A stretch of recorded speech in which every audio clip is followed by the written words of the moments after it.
C'est parti, bienvenue à iFlow. Bonjour à tous. Pour ceux qui ne connaissent pas iFlow, en quelques mots, iFlow est un espace qui aime faire dialoguer des acteurs de la création, des acteurs de l'économie et des acteurs de la recherche, des acteurs académiques. Aujourd'hui, on a décidé d'organiser cette conférence au sein de cette bienvenue. Au sein de cette exposition Dream Up, qui est une exposition qui est dédiée au pouvoir du rêve. Compte tenu du contexte actuel, on s'est dit que le rêve, ça pouvait s'imposer à nous, enfin il s'est imposé à nous comme une sorte de bouffée d'oxygène, un espace fertile qui nous permettrait peut-être d'imaginer d'autres paradigmes. En tout cas, c'était un peu l'ambition de cette exposition qui réunit 23 artistes, un peu plus d'une cinquantaine d'œuvres. Donc aujourd'hui, j'ai 5 super intervenants qui vont pouvoir partager avec eux leurs relations au rêve et leurs recherches. Je vais commencer par inviter Barbara Carlotti à me rejoindre. Oui. Avec Douglas Edric Stanley. Merci à tous les deux.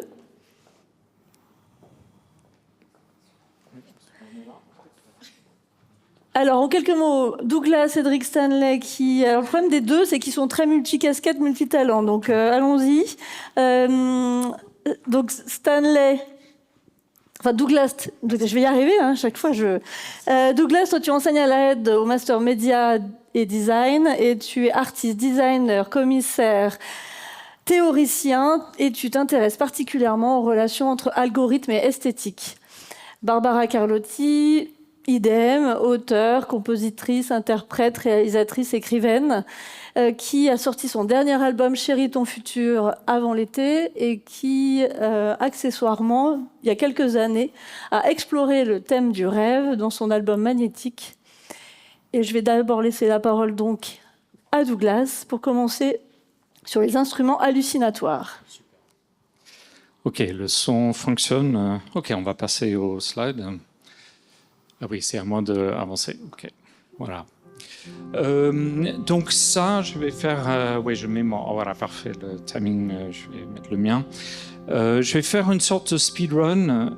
J'avais préparé beaucoup de sujets, mais là, je l'ai focalisé uniquement en m'inspirant surtout sur le Dream Machine, ce qu'on va discuter là, et quels pourraient être des sortes de mécanismes, et quelles seraient les œuvres précurseurs, et puis les suites aussi de l'invention du Dream Machine qui peut être intéressant, et après comment ça peut se connecter à une toute petite partie de mon travail, surtout le travail avec mes élèves. Alors voilà, trigger warning, voilà, il va y avoir du clignotement, donc voilà, c'est dit. Je ne sais pas ce qu'il faut dire de plus là-dessus. Alors voilà, la première date où on va voyager, c'est le Dream Machine, donc 1959.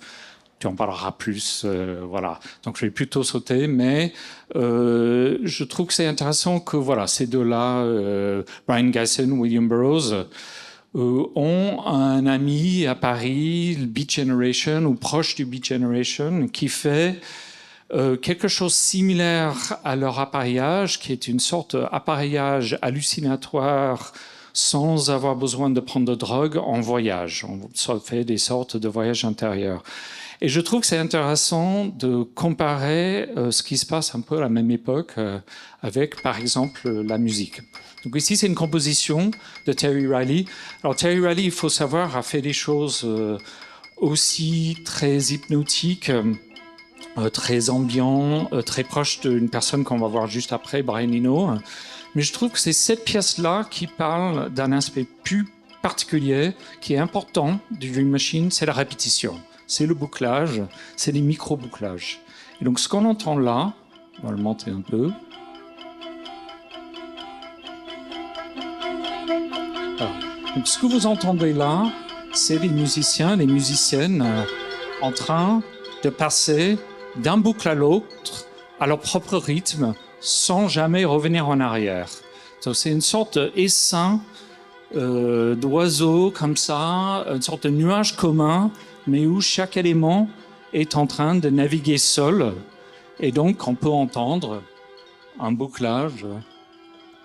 Je ne sais pas si vous arrivez à reconnaître que quelqu'un serait peut-être en train de jouer le 18, le flûte est encore sur le 7, et quelqu'un d'autre est sur le 33.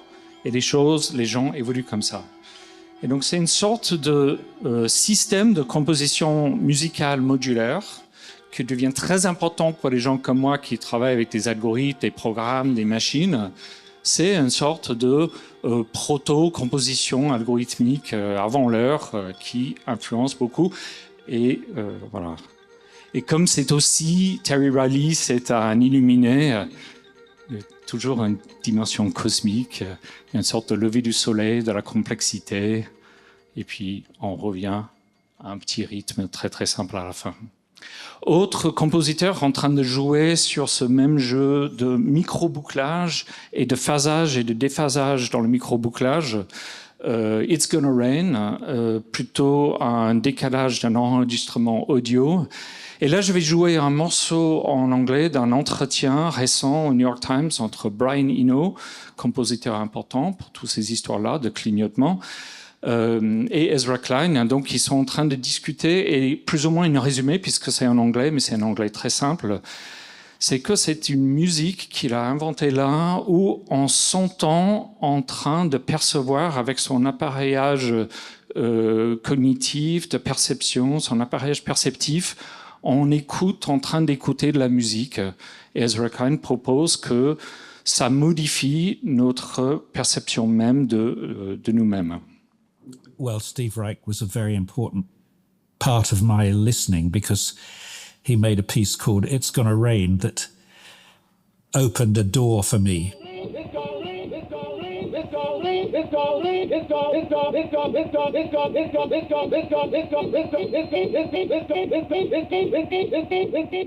And the door it opened was not just to do with the way in which he made it, which was itself very impressive, using an absolute minimum of material, 0.8 seconds of material, I think it was.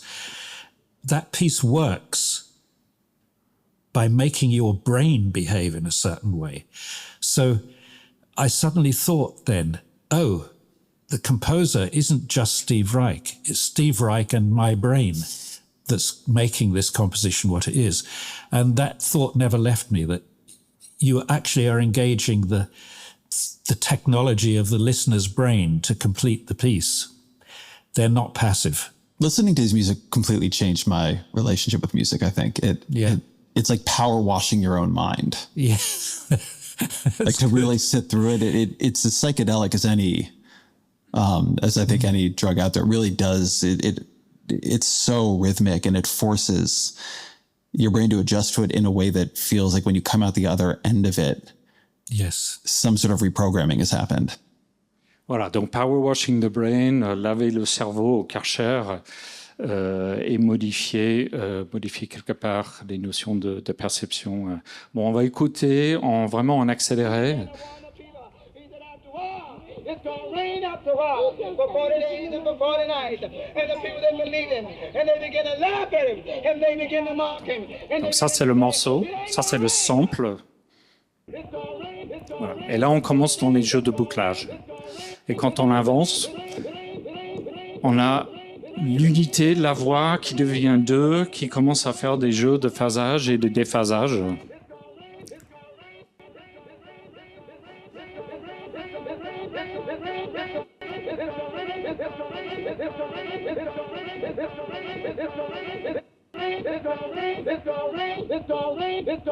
Et de nouveau, comme Terry Riley, il y a un jeu de re-alignement des deux voix en une seule voix.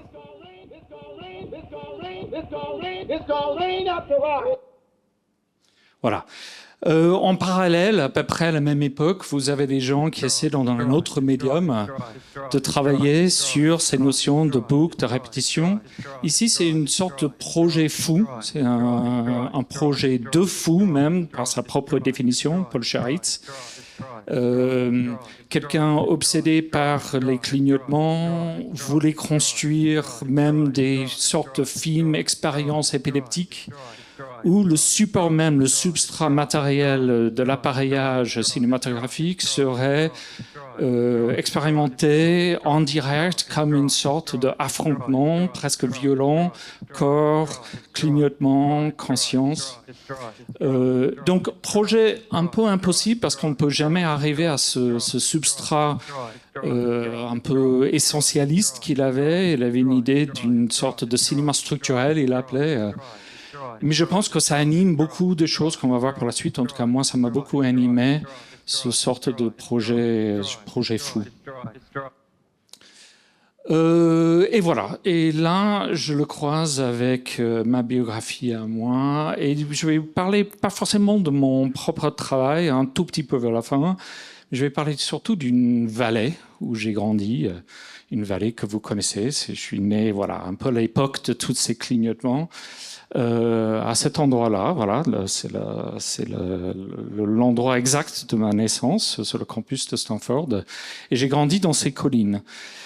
Et beaucoup de gens connaissent le Silicon Valley par ses machines, peut-être un petit peu sur ses scientifiques, mais ce que les gens ne savent pas toujours, c'est connu, mais pas toujours très connu, surtout en Europe, qu'il y a beaucoup aussi de hippies, de psychédéliques, de voyageurs, voyageuses, aussi beaucoup de bouddhisme. Il y a beaucoup de sortes de voyages, on va dire spirituel, astral, qui se fait, est très influencé par un lieu, par un pont. Ça, c'est une œuvre, en fait, ça, c'est un extrait de mon site internet où je voyage beaucoup à Silicon Valley et je prends des petites photos et je fais des petites essais. C'est toujours en cours d'écriture. Et là, c'est un pont où Ken Kesey a écrit « Vol au-dessus d'un nid de coucou », c'est ça, « One Flew Over the Cuckoo's Nest », et qui, en 1965, a fait le Project Spaceship. Et le Project Spaceship, c'est ce truc-là où des gens prenaient du LSD. Donc, il y avait des gens à l'université de Stanford, ce qu'on a vu tout à l'heure, en train de faire des expériences sur le LSD. Et ça crée toute une culture autour de cette drogue et commence à arriver ce qu'on appelait des blast-in. Non pas des blast-off, mais des blast-in. Mais en parallèle, et c'est la partie qui m'intéresse, il y a d'autres illuminés que vous connaissez peut-être à travers des choses comme le Whole Earth Catalogue, une sorte de moment historique très important autour d'un penseur qui s'appelle Stuart Brand. Et lui, il faisait la connexion, j'adore cet article, en 1972. Il a fait la connexion entre ce qu'il appelait le computer bums, c'est-à-dire les fadas, les fous de l'informatique, et des voyages, cette même recherche d'une sorte de corps cosmique en voyage, à travers un jeu que les gens hackaient, donc des hackers, des bidouilleurs, bricoleurs, bricoleuses, qui utilisaient les mainframes et les ordinateurs de Stanford pour créer des projections de leur corps dans un espace astral, pour jouer à Space War et explorer une sorte de vie extatique. Donc Fanatic Life, vie extatique, mort symbolique, avec les computer bombs, les obsédés, les fous de l'informatique. Ça peut, voilà, je pourrais montrer 10 000 anecdotes, mais pour un peu prouver ce que je dis là, qu'il y a une vraie connexion entre les psychédéliques et toujours aujourd'hui, y compris avec tous les délires sur l'IA qui se passent actuellement à Silicon Valley. En tout cas, moi, j'ai grandi dedans, je peux en témoigner un peu. C'est qu'il y a toujours eu des gens qui fabriquaient ces logiciels assez intéressants, qui ici, par exemple, HyperCard, les premières tentatives de connecter des savoirs disparates. J'aurais pu parler aussi du projet Xanadu de Ted Nelson. Mais là, HyperCard, une sorte de connexion de différents savoirs regroupés. Et lui, il raconte que c'est les LSD qui lui a donné l'idée. The way I came onto PhotoCard, HyperCard,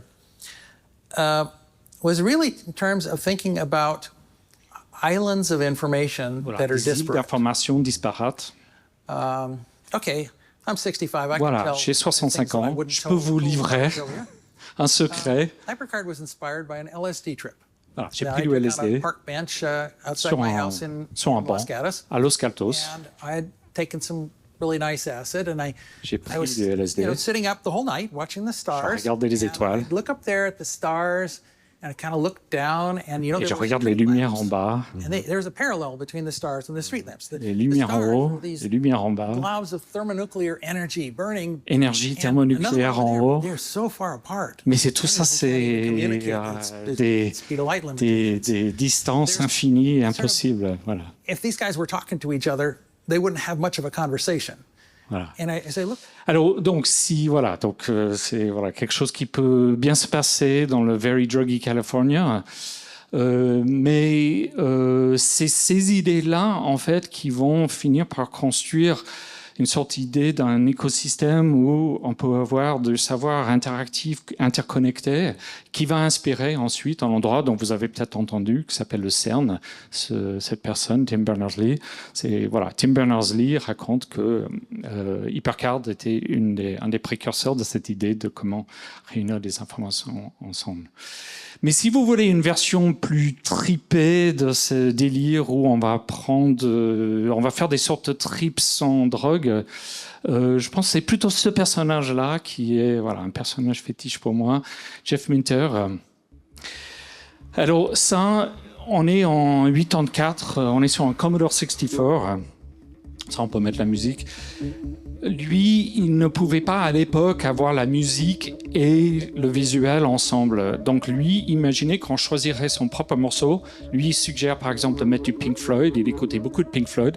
C'est un gars qui a un ferme de lama en Écosse et qui passe le reste de son temps, donc lama et programmation, et invente des jeux vidéo absolument incroyables et délirants.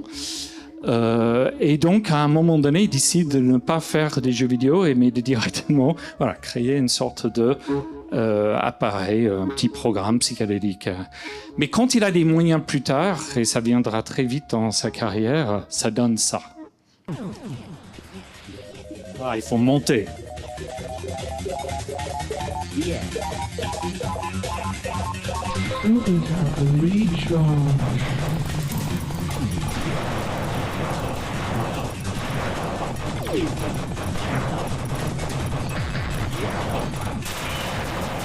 Voilà, une sorte de trip entre les boutons, la programmation, l'image, les effets, les shaders, une sorte de trip hypno-algorithmique qui influencera beaucoup de choses. Il y aurait trop de choses à voir, j'aurais pu montrer aussi des choses à moi.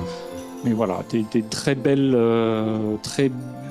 applications que vous pouvez mettre dans des casques de VR ou télécharger sur les téléphones. On compose de la musique, on compose avec le 3D. Ou sinon, célèbre œuvre de Mizuguchi, Rez, où on va transformer le jeu vidéo en une sorte de clip. Ça joue beaucoup sur le techno, le four on the floor. Alors, c'est une œuvre, Rez, qui a influencé, donc là, je fais ma petite dérive sur deux choses sur lesquelles j'ai travaillé. Donc ça, c'est un collectif Eneurof où nous avons fabriqué, en fait, ce que je disais, beaucoup de Dream Machine, beaucoup d'expériences corporelles, mais pas seulement des trucs hypnotiques. C'est un festival, c'est une fête foraine, Eneurof, c'est le mot foraine à l'envers, et qui nous permet d'explorer la performance, différents dispositifs, street food, toute une culture populaire où on explose les murs du musée classique et on crée quelque chose très influencé par le jeu vidéo, par ce délire de Jeff Minter. Et on expérimente en tant qu'artiste les possibilités, entre autres, du jeu vidéo. Ça, c'est une perruque qu'on secoue, et en secouant avec un accéléromètre, on crée du hard rock avec des stroboscopiques. Donc ça, c'est Antonin Forneau, le plus ou moins le fondateur d'Eneurof. Dans mon atelier, on a coécrit ce livre que j'ai amené, vous pouvez regarder tout à l'heure si vous voulez savoir plus. Mais à l'intérieur d'Eneurof, il y a eu beaucoup d'expérimentation avec le corps. Et donc celui-ci, d'Alexandre Saunier. Donc Alexandre et moi, en duo, avec Antonin toujours dans les parages aussi, produit un des plus gros Eneurof en 2013. Et Eneurof, c'est une fête foraine qu'on fabrique en quelques jours et puis on l'ouvre au public. Donc c'est vraiment expérimental. Et toutes les journées, on réglait des problèmes et tous les soirs, lui et moi, on se mettait à fabriquer son projet, c'est le Helmetron, où l'idée, c'est qu'on pouvait mettre la tête à l'intérieur d'un fichier informatique. Il voulait savoir ce que ça sonne.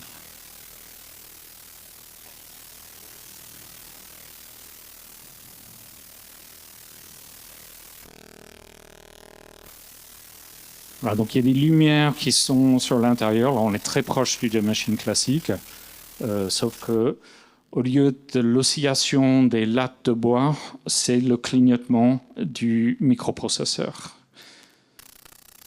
Voilà. Cette femme qui avait l'air très dubitatif au début. Voilà. Et puis un autre artiste, donc Tomek Jarolim, qu'il faut, je pense, en tout cas pour moi, je le situe au début, je l'ai eu comme élève où il explorait.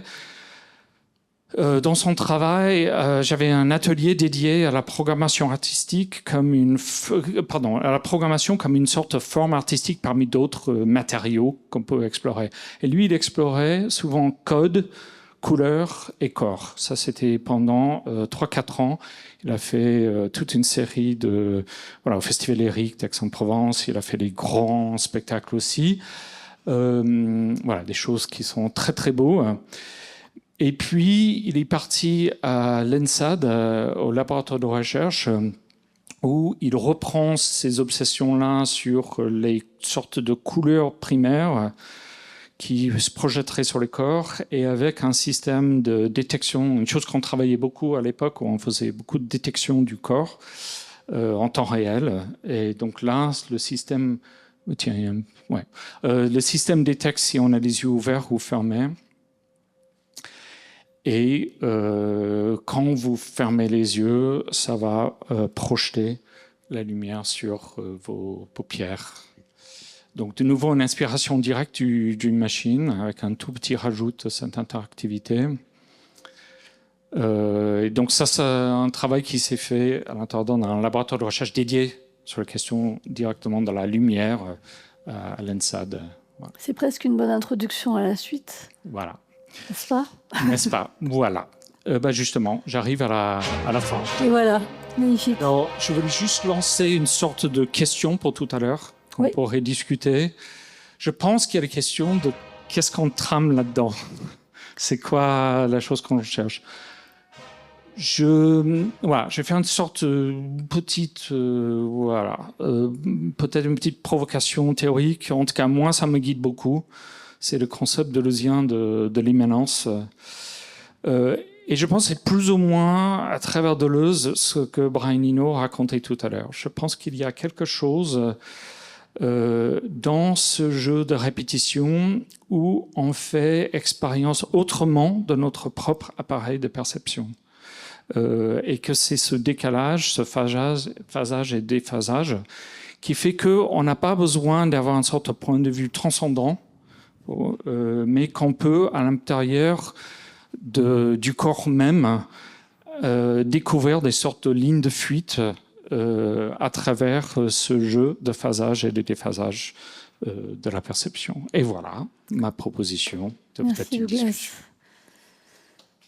Je crois qu'on pourrait en parler des heures ou des jours, non? C'est ça l'idée. On donnera un deuxième rendez-vous sur le rêve. Mais merci pour l'introduction finalement à la lumière et au travail autour de la Dream Machine. Barbara, on va te laisser un micro pour que tu puisses nous parler de ton rapport au rêve et cette exploration que tu as fait pendant Magnétique, et enfin la conception de cette Dream Machine collective avec Charles Carmignac, qui est là et qui peut me rejoindre, et de nous avoir prêté cet instrument. Moi, j'ai envie que tu développes tous les aspects, tellement c'est passionnant. Et notamment toute la partie sur les jeux que je connais pas. J'ai sorti quelques citations que j'ai trouvées. Ah oui, bravo. J'ai fait un album en 2018 qui s'appelle Magnétique, où j'ai décidé vraiment En fait, je m'intéressais aux rêves pour une raison très précise. J'avais des cauchemars récurrents depuis l'enfance et j'ai voulu explorer donc toute cette dimension.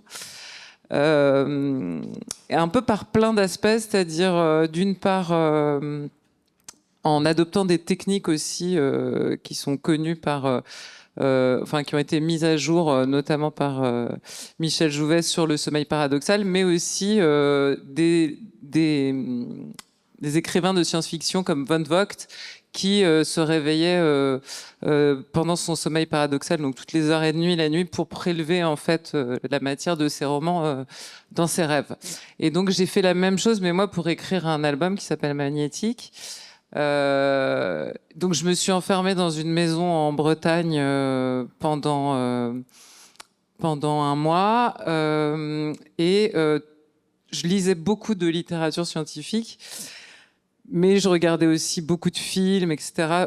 Tout un corpus autour des rêves et pour en fait constituer ma propre technique. Et je me réveillais toutes les heures et demie la nuit et je notais scrupuleusement tout ce qui venait, donc à la fois des mélodies, à la fois des séquences de rêves, etc., que je mettais donc dans mes chansons. Donc en fait, les chansons sont vraiment le résultat de ce qui se passait à l'intérieur de moi la nuit. Et puis, à cette époque, j'ai rencontré Charles Carmignac et on était tous les deux passionnés de ce rapport au rêve. Et oui, et aussi, je prenais du LSD quand j'étais en Bretagne avec des amis musiciens. On faisait des séquences de travail sous LSD. Et on expérimentait aussi d'autres manières de rêver, pas seulement, pas seulement le rêve nocturne, mais aussi le rêve partagé sous substance. Et c'est là où j'ai commencé donc à vraiment explorer les idées de Dream Machine de la Beat Generation et à lire aussi beaucoup de choses sur le cut-up, sur ces idées de changer notre rapport au réel en fait en changeant justement nos moyens de perception. Sur ce, je rencontre Charles et je pense que c'était au moment où la Fondation Carmignac allait ouvrir et tu voulais créer une œuvre en fait à l'occasion de l'ouverture de la fondation. Et donc on a commencé à réfléchir ensemble autour des rêves et de cette idée de Dream Machine. Mais ce qu'on se disait, c'était que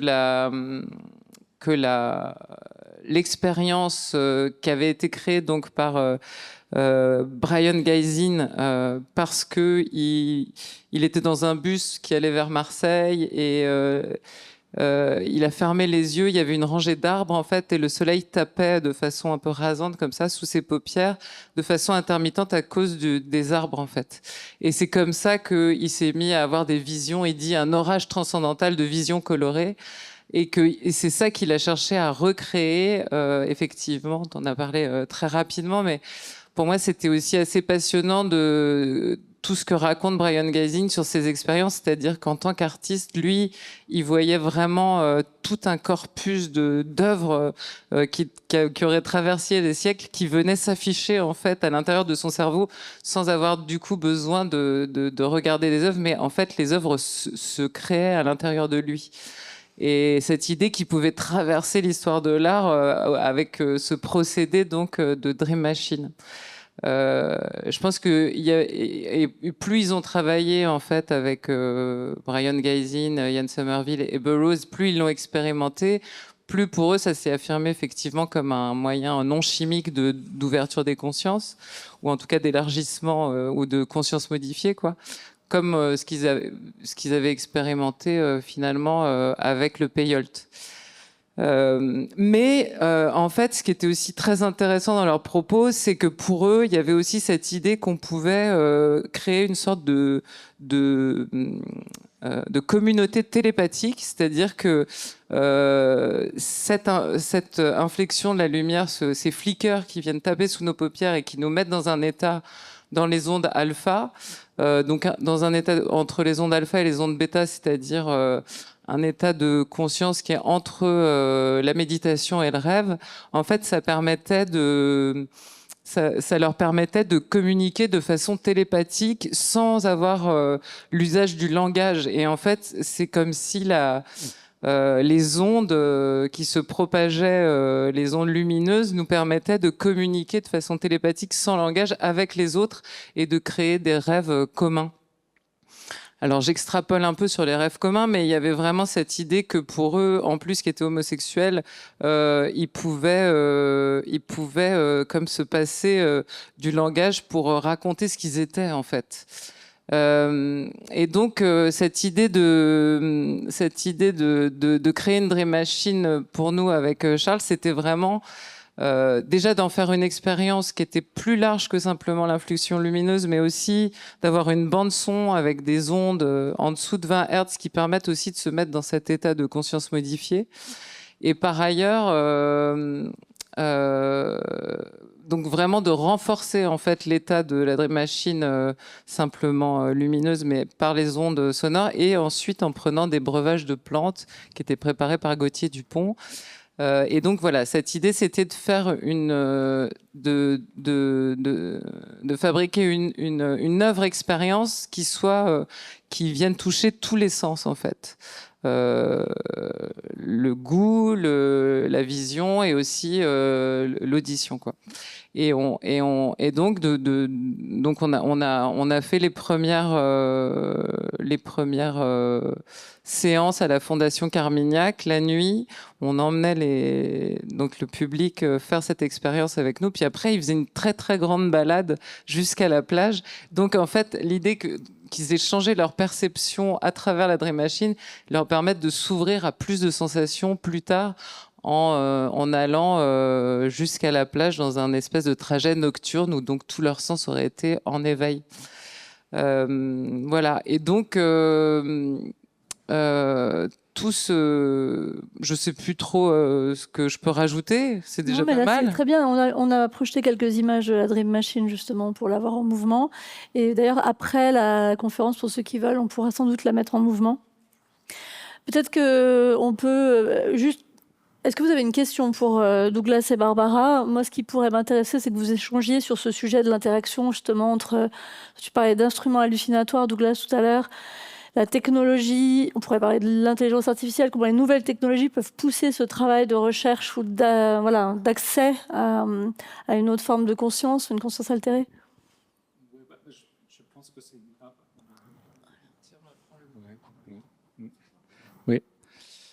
Oui, je pense que c'est une des choses que les gens on se rend pas compte qu'il y a une sorte de projet. Il y a plusieurs projets. Il y a des projets qui sont... Il y a plusieurs projets assez craignos à Silicon Valley. on le sait très bien. J'ai grandi là-bas, je peux le dire. Je retourne 2 fois par an. Et pour certaines, une des choses craignos, c'est ce truc très... sorte de rêve d'une sorte de machine presque divine, en tout cas psychédélique, cosmique. Moi, je trouve mes comptes sur un plan un peu métaphorique, disons. C'est une manière de penser aussi le corps, la perception. Mais c'est aussi un des dangers, surtout on le voit en ce moment avec l'intelligence artificielle. Alors j'ai coupé cette partie-là de mes slides parce que ça faisait trop long, mais j'aimerais quand même, voilà, deuxième peut-être provocation, c'est dire que non, il y a vraiment des fous là-bas qui pensent qu'elles sont en train de fabriquer des sortes de dieux. En tout cas, il y a une sorte de projet, une sorte de vide spirituel là-bas, alors qu'il y a un surplein aussi de très bons religieux de différentes religions qui sont là-bas, dans ces collines. Il y a plein d'endroits vraiment intéressants, plein de gens qui voyagent dans les endroits vraiment intéressants. Mais dans la vallée, chez les ingénieurs, il y a une sorte à la fois un désir de quelque chose de plus avec ces machines. Un gourou numérique. Une sorte de gourou numérique. Ouais. Et qui, je pense quand même, on le sent, tout le monde le sent, parce que déjà, quand on parlait à Google avant, c'était un peu un oracle d'Elf. On posait des questions, mais qu'est-ce que je dois faire, machine? Et la machine nous répondait. Et on a une sorte d'accélération de folie avec OpenAI. Et il faut comprendre que c'est une des choses qu'on désire quand on fabrique ces machines. C'est d'avoir une sorte de machine gourou. Donc je pense qu'il y a un projet quasi spirituel là-dedans. Après, moi j'ai souvenir, en discutant avec Barbara, la Dream Machine aussi, historiquement, c'était une forme de rébellion ou en tout cas de résistance à l'arrivée des écrans dans les foyers. Et cette idée, en tout cas toute l'exposition, nous, on l'imagine comme... On rappelle que le rêve, c'est aussi une connexion au vivant, à l'être humain, donc indépendamment effectivement de la machine ou voire même des psychédéliques qui peuvent être utilisés. Oui, c'est vrai que initialement, je pense que Burroughs était très paranoïaque et vraiment, pour lui, la création du téléviseur qui rentre dans tous les foyers américains dans les années 60, c'est une manière de manipulation des masses. Et donc vraiment, il y a cette idée que retrouver des images à l'intérieur de soi qui sont d'abord en fait des images cinétiques totalement abstraites, qui ensuite se transforment en rêve, mais qui n'ont pas besoin justement, qui ne transportent pas un discours extérieur finalement, et qui ne transportent pas même. C'était l'époque des images du début des images subliminales qu'on expérimentait comme ça dans les laboratoires, je pense aux États-Unis en psychiatrie. Il y a vraiment cette idée que lui, il veut éviter ça, et donc la Dream Machine est un outil en fait de reconnexion à soi et aussi de création d'images qui sont indépendantes d'une domination des masses en fait. Et je pense que nous, quand on a fait la Dream Machine, c'était aussi retrouver une forme de rêve collectif, partagé, qui ne dépendent pas en fait, qui ne fonctionne pas avec un langage préconçu qu'on nous injecterait quoi. Donc c'est une arme, en effet, c'est une arme politique. Et il y a aussi cette idée que, comme dans les trans chamaniques, le process se fait à plusieurs, et que donc l'idée de la collectivité qui se retrouve autour d'un totem lumineux, c'est réellement une façon aussi de reconnexion aux autres, et qui justement ne passe pas par tout ce qu'on nous impose par les écrans. Donc il y a quelque chose de presque... oui, c'est ça, de thérapie collective d'une certaine manière. On peut le dire comme ça, mais pas que. C'est vraiment une histoire aussi de groupe, c'est-à-dire se rassembler autour d'un objet, d'une œuvre, mais qui nous fait vivre une expérience commune qu'on aura partagée ensemble et qui donc nous reconnecte aussi effectivement à nos sensations, à notre façon de percevoir, qui en fait nous ramène aussi à nos sens propres, mais qu'on partage collectivement. Et donc plutôt ce que nous racontaient par exemple certaines personnes qui l'avaient expérimenté à la Fondation. On était dans ce tennis qui est entouré de pins, et en fait ils avaient des fragrances extraordinaires pendant l'expérience. Leur sens se développait encore plus du fait qu'ils étaient effectivement concentrés à regarder les images à l'intérieur d'eux-mêmes. Ils étaient encore plus saisis par ce qui se passait autour, dans l'air, etc. C'est aussi un peu ce que décrit Bergson quand il parle des rêves. Il dit que en fait, quand on a les yeux fermés aussi, on perçoit énormément de choses, mais que le cerveau, comme il n'est pas occupé à décrypter la réalité, il nous offre plus de possibilités d'analyse finalement corporelle de ce qu'on est en train de vivre. Et donc la Dream Machine, c'est effectivement un outil en fait. En plus d'être une œuvre, c'est d'abord un outil de perception. Ouais. Alors, on va s'arrêter là et on va passer aux autres intervenants. À la fin de l'échange, on aura toujours la possibilité de rééchanger tous ensemble. Tu as parlé de thérapie et c'est justement ce qui va être une bonne introduction à la deuxième conversation, parce que je vais vous remercier, Douglas et Barbara, et accueillir... Merci. Merci.